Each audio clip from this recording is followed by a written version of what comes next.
मध्य Pradesh sports academy Bhopal के होनहार खिलाड़ी उदयराज सिंह चौहान निवासी खालवा ने all India inter SAI rowing championship में अलेप्पी केरल में शानदार प्रदर्शन करते हुए रजत पदक अपने नाम किया है।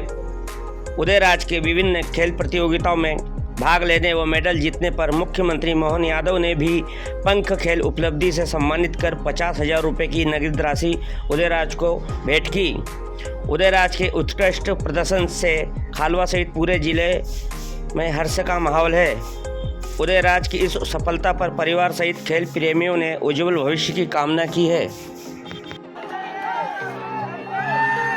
कर दिया